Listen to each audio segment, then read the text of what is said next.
it an eating disorder, genetics, or Have been criticized for losing too much weight. Hollywood's giant summer slim could that down. mean she's even anorexic? Revealing her depth. What would happen if I did everything the media suggested I do? Would I look like a celebrity at the end of it? Would my life be as perfect as they say? My name is Madeleine Humphreys. I've never dieted before. I've never exercised excessively. I've never dyed my hair or even got a spray tan. But for 10 weeks, I'm going to try it all.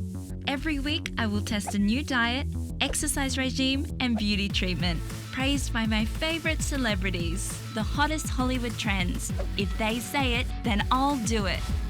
1,000 to 1,200 calories a day? Check. The suggested daily intake for weight loss. 3 hours exercise every single day? Check. The Victoria's Secret workout regime. And live life glamorously, with no cheating. Check. And at the end of all this, stand in front of my friends, family, and followers and hopefully present myself as perfect. So, am I perfect?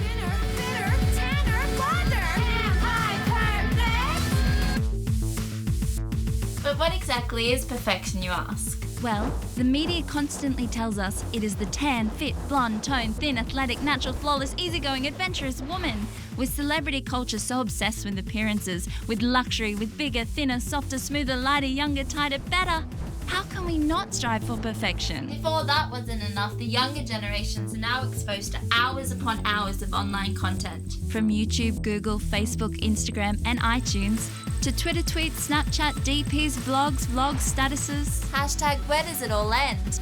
From celebrities, models, fashion, beauty, glamour, perfection, we consume it all, live and breathe it, constantly comparing ourselves to everything we see, hear, read, and watch. So it's no surprise that only 4% of women around the world consider themselves beautiful. That today, 97% of women will say something negative about their image, that 1 in 3 young people will say body image is their top concern, and that 7 in 10 girls believe that they are not good enough or do not measure up in some way. Every week I will take on a new diet, different exercise regime, and latest beauty trend, all praised by my favourite celebrity stars and models. Will I feel a sense of empowerment? Will I be more successful? Will I feel more secure with my appearance? Will I be healthier, more confident, happier? Will the next 10 weeks change my life for the better? I'm just your average 19-year-old girl. I study at university and I work at a local bar. I am by no means perfect. Perfect. It's my ultimate goal. It's my first priority. I want to be perfect. Uni, work, social life, none of that really matters. I feel like every decision I'm making is just for weight loss. I'm going to reduce my overall calorie count for each day by half. Which I think is ridiculous. On record, ridiculous. I kind of wanted to keep it a secret from her. I don't want to stand on the scales again and gain weight. I don't want to go out and exercise anymore. I don't really want to talk to people. I don't want to call my family. I'm starting to feel guilty about eating foods that are in the diet. Even if she said stop, I don't know if I would. You need to stop what you're doing and just go back to a more reasonable lifestyle. Maddie is teetering on actual medical condition now. I can't do it anymore. I can't.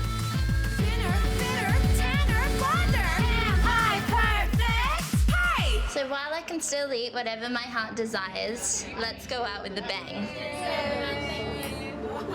What I'm doing is like what the celebrities say they do, or what the models and what society thinks you should be. This big stigma that everyone thinks is achievable, to see if it's actually achievable. How many calories are you going to be having a day?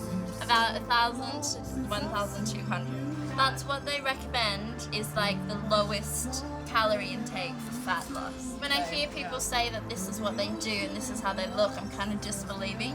Like, really, you went to that far just to look how you look. We've all been told that perfection doesn't exist, but then you see people and you question, like, are they, like, there must be doing something better than what I'm doing. Give me your top 3 priorities in your life. Top priority would probably be uni.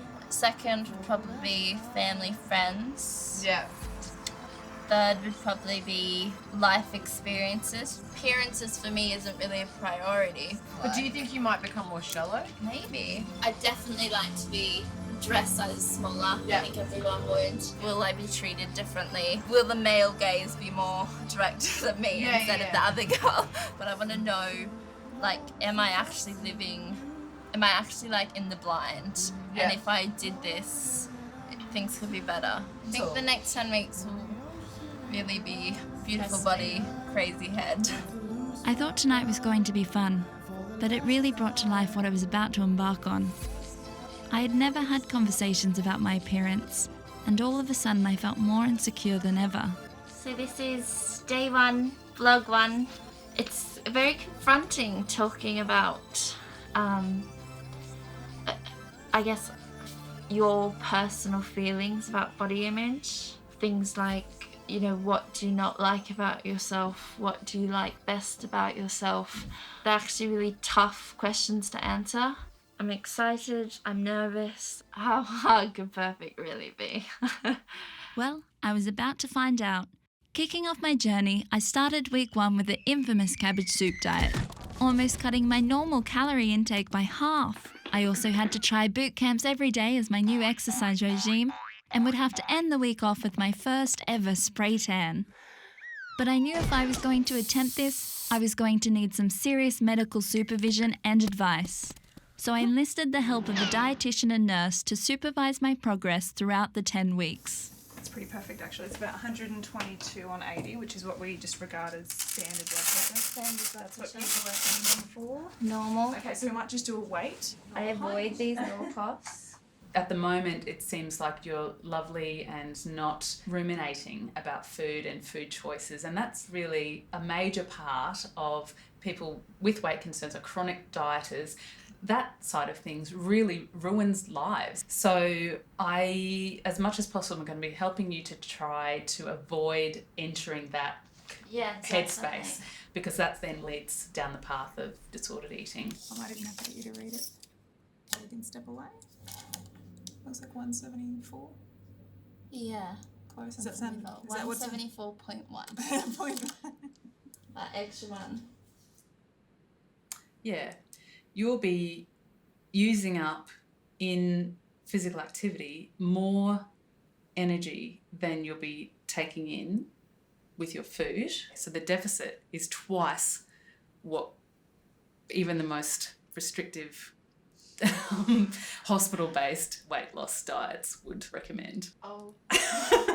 Wow. It's really extreme. Yeah, I mean, you may faint. I think the exercise is too extreme. It'd be interesting for you, and I think your viewers may hopefully learn from your mistakes, but it's certainly something that I would never ever recommend. You do your height by your weight and it will give you a number, and it'll also classify you. If you are like me and don't understand what the BMI is or how it works, let me explain. BMI stands for Body Mass Index. It is the standard tool used to assess healthy weight. It requires dividing your weight by your height squared. A BMI under 18 is considered underweight, above 25 overweight, and a figure over 30 as obese. However, the formula is frequently criticised.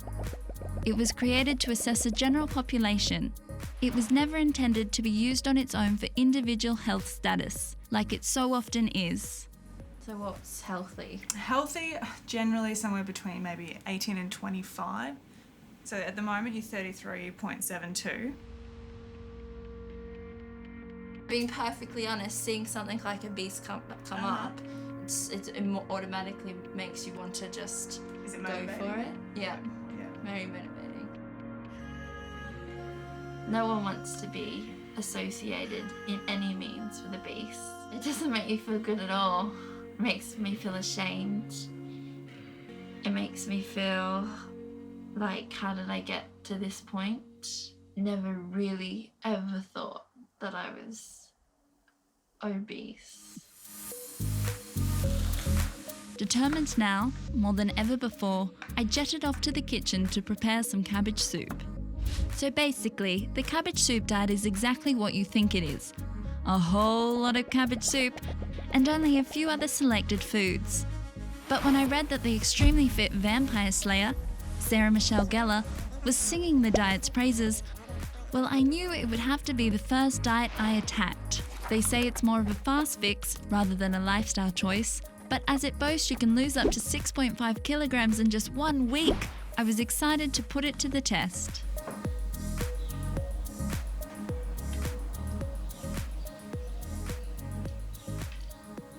This is gonna get old really quickly. It's like eating nothing. It's not filling. You know when you eat food and it's like a kind of relief, like you feel hungry and then you eat something. There is no relief in this. This is just... I don't think it's that bad. I'm not saying it's when you eat something and you feel your stomach getting full. This is just, I could eat this whole bowl and be like... The downside is it's not going to be adequate in protein. There isn't enough carbohydrate in there to keep your brain running adequately, so you probably have cloudy head, can't think straight, cranky and irritable, probably won't sleep well, ironically either, because you can't get into a nice deep sleep when you're hungry. So the likelihood is with this amount of cabbage soup, you're going to have explosive, extremely stinky, possibly painful diarrhea and gas. But soldiering on with the horrendous soup, I knew exercising on my own wouldn't be enough. So I enrolled to train with the professionals in my first ever military boot camp. As the name suggests, this type of workout is based around whipping military recruits into shape.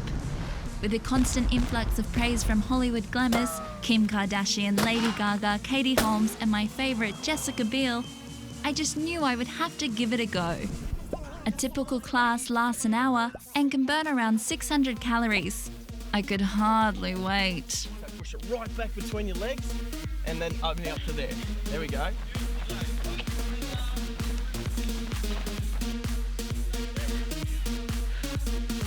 So good control. Excellent. Push up lower.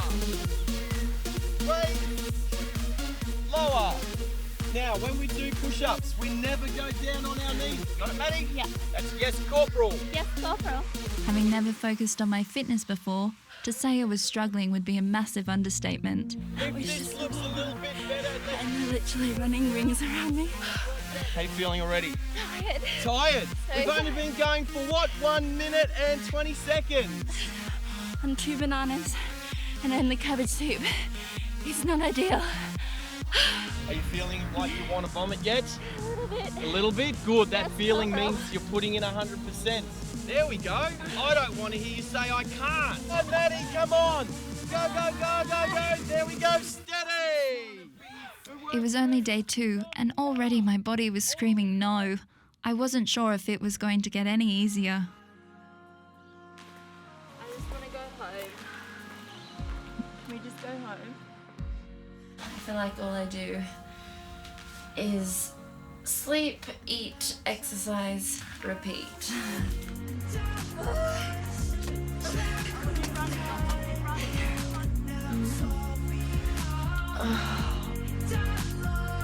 I hate burpees. Everything just feels so weak.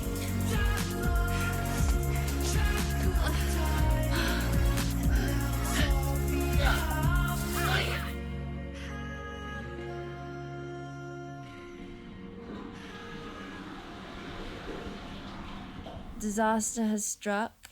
This cabbage soup is finally getting to my digestive system because I'm suffering from diarrhea, explosive stomach cramps, and terrible gas, and it's awful. Feeling as sick as I did, I knew I looked worse. But if I was ever going to achieve the glitz and glam of the red carpet, I was going to need some serious lessons in makeup. So you just start off through the T-zone, which is this area here. Use your hand as your palette. Light feather motion. You've got beautiful freckly skin, you hide that. Everything can be removed. That's the beauty about makeup. Have you ever used a brush? Instead of just slapping it on. It's not a slap. I like using a big powder brush. How does that feel? Does it feel different? So we need to add some colour to it, okay? Blush is so important, so don't try to do it. I'm going to lift your lid. You might need to practice that one. Never swipe, push it up. Don't raise your brow. Apply a bit more pressure. Look up for me.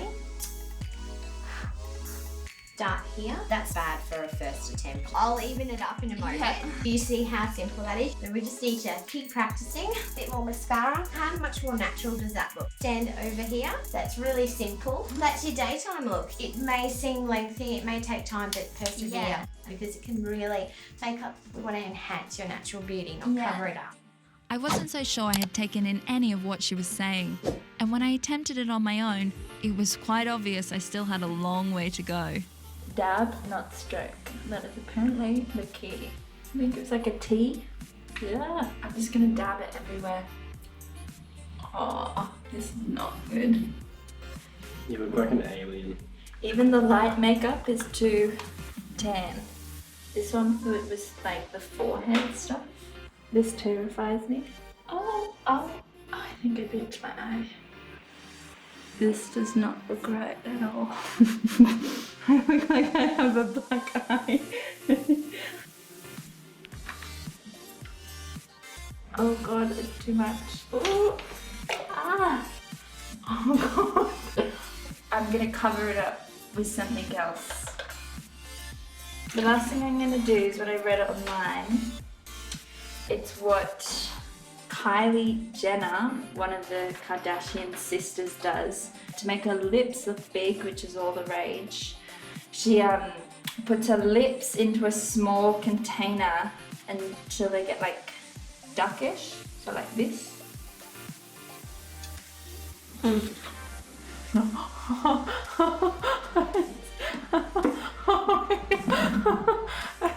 so slippery.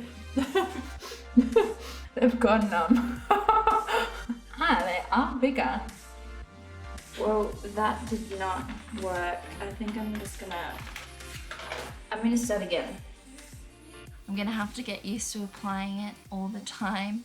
It's odd when people compliment you or, you know, say, oh, you're looking great. And it's like, well, not really. It's just the makeup. What's naturally there is yeah. I'm so over cabbage soup. Today, eating it, it's just gag worthy now. It's the smell of it makes me sick. This soggy cabbage it's just awful. Can't look at any of it.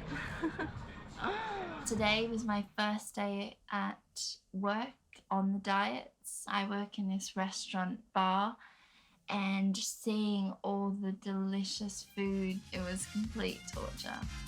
But one thing that was sure to distract me from my hunger was the idea of stripping down in front of a stranger for the sake of a tan. Well, this was definitely going to be a shock. Spray tanning is perhaps the most essential Hollywood perfection requirement. They say that having a tan makes you feel more attractive, confident, and slimmer. Even the gorgeous Jessica Alba admits that her tan isn't real, but it certainly makes her feel better. With a constant influx of new bronzers, highlighters, shimmers, and God knows what else, it's no surprise that the tanning industry has seen business increase by 80%.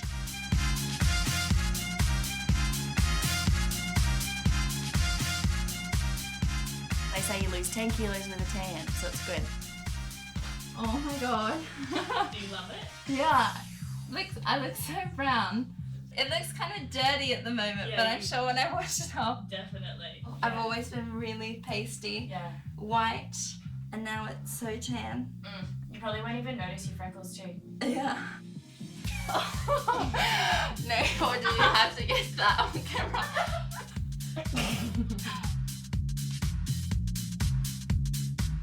The cabbage soup diet is finally over. I'm so excited. I can honestly say without a doubt that I will never, ever, ever, ever, ever, ever, ever, ever, ever, ever have an urge to eat cabbage soup again. No. I'm done. I smell so bad. It's awful.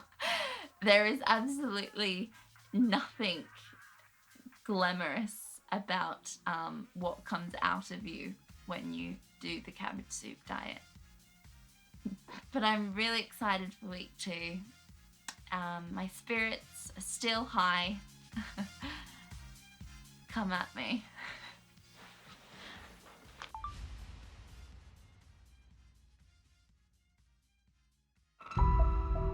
I did lose around 5 kilograms in a week. It really is a true starvation diet. You start to see food not as like energy or nutrition as an enemy. It's a pop diet, and the thing that sets these apart is their quirkiness. It's an idea that's so memorable that it's ended up having legs, but it has no scientific merit. This is delicious. One step closer to perfection. Oh, I'm really nervous. I can feel my paleo egg breakfast coming back up. I've never felt like this, and I don't think anyone would ever want to. I don't want to go out and exercise anymore. I just feel like shit.